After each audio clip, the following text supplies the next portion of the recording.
What makes life so unique and so beautiful? It is beautiful because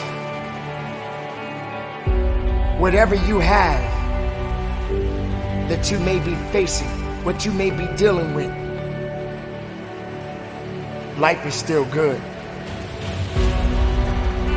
Life has so many moving parts,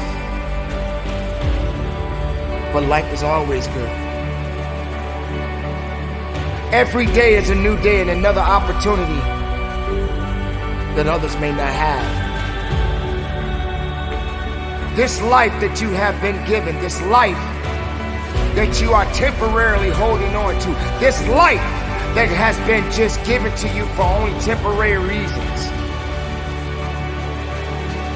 has more meaning than you can ever imagine.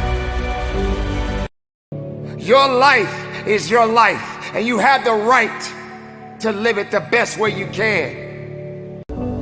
But make no mistake, you are worthy.